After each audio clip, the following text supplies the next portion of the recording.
حضرت عبداللہ ابن عمر رضی اللہ تعالیٰ عنہ فرماتے میں حضور کی مجلس مبارکہ میں بیٹھا تھا، ابو داؤد شریف میں موجود ہے، کہتے ہیں حضور دعا مانگ رہے تھے۔ دعا کیا تھی؟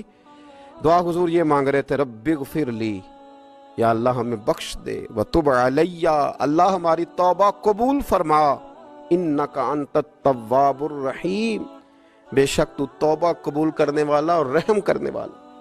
حضور دعا مانگ رہے تھے، اے اللہ رب اغفر لی، یا اللہ ہمیں بخش دے، وتب علی، اور ہماری توبہ قبول فرما، انک انت التواب الرحیم، بے شک تو توبہ قبول کرنے والا اور رحم کرنے والا۔ حضرت عبداللہ ابن عمر فرماتے اس ایک دعا کو ایک ہی مجلس میں ایک ہی جگہ بیٹھ کر میرے نبی پاک نے اپنی زبان اطہر سے 100 مرتبہ ادا فرمایا۔ 100 مرتبہ حضور نے یہ لفظ کہے، رب اغفر لی وتب علی، رب اغفر لی وتب علی، رب اغفر لی، اے اللہ بخش دے، رحم فرما، وتب علی، بس قبول کر لے نا اب ہماری توبہ، انک انت التواب الرحیم، بے شک تو توبہ قبول کر لیا کرتا ہے، تو رحم فرمایا کرتا ہے۔ ایک ہی مجلس میں 100 دفعہ حضور نے دعا مانگی، دعا مانگ کے پھر دعا مانگی، اور دعا مانگ کے پھر دعا مانگی۔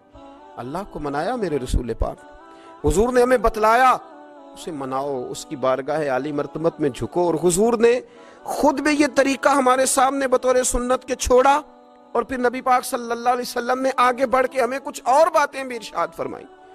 حضور نے ہمیں بتلایا کہ پچھلے لوگ اپنے رب کو کیسے مناتے تھے، وہ کس طرح اس کے حضور ناز عرض کرتے تھے، منانے کے طریقے بھی بتلائے۔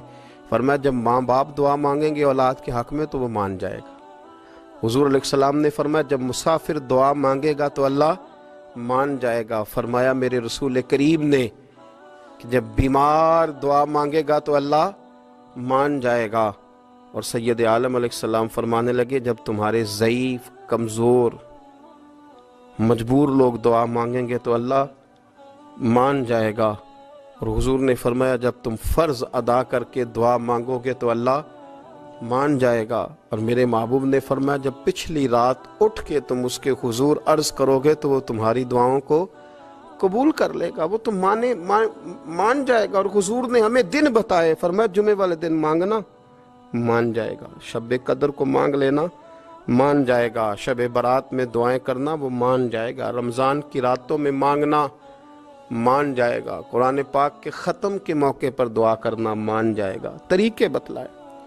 اب یہ ہے کہ ہم نے تو مانگنا تھا نا اس کی بارگاہ میں، ہم نے تو حاضر ہونا تھا، ہم نے تو جانا تھا، اب ہم نے آگے بڑھنا ہے، اس کے حضور عرض کرنا ہے۔ حضور نے ہمیں بتلایا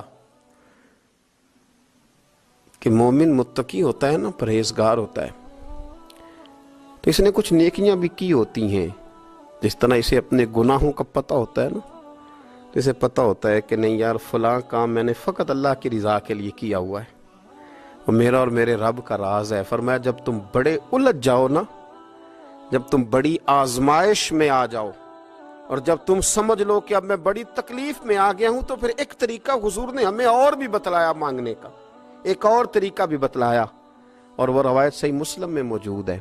راوی حضرت عبداللہ ابن عمر رضی اللہ تعالیٰ عنہ، حضور فرماتے ہیں 3 لوگ سفر کر رہے تھے، یہ آپ اندازہ فرمائیے صحیح مسلم کی حدیث ہے، اور ذرا حضور کے سمجھانے کا ایک یہ رنگ بھی ہے اللہ کو منانے کا، ایک یہ انداز بھی ہے اس کی بارگاہ میں گزارشات پیش کرنے کا، یہ بھی ایک طریقہ حضور نے ہمیں بتلایا۔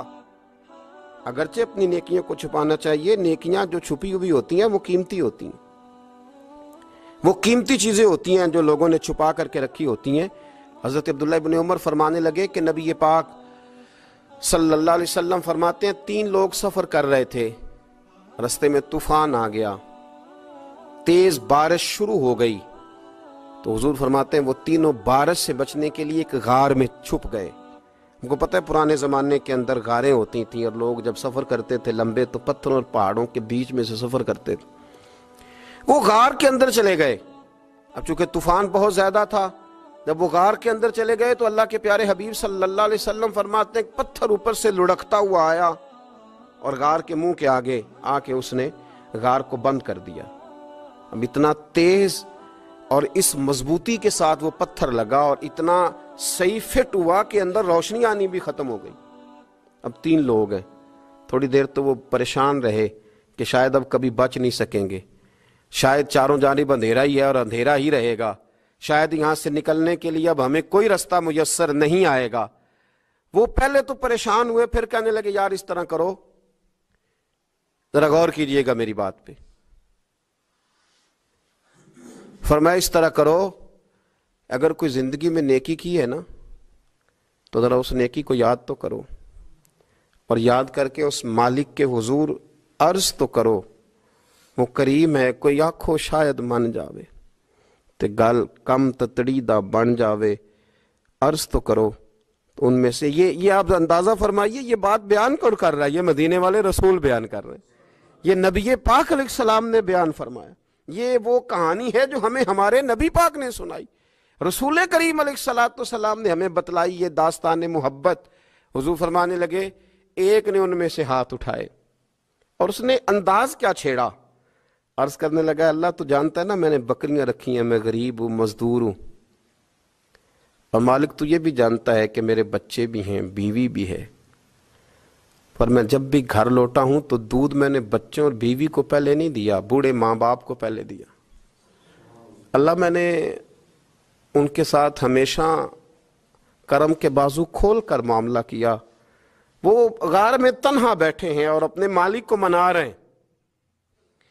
عرض کرتے ہیں اللہ تجھے یاد ہے نا ایک رات جب میں بڑی دیر سے لوٹا تھا, لکڑیاں کاٹتے, درخت تلاش کرتے, مجھے دیر ہو گئی, میں دیر سے لوٹا تھا, نیت یہ کر رکھی تھی کہ دودھ سب سے پہلے ماں باپ کو پلاؤں گا. مالک جب میں لوٹا تو وہ بوڑھے تھک کر کے سو گئے تھے. میری بیوی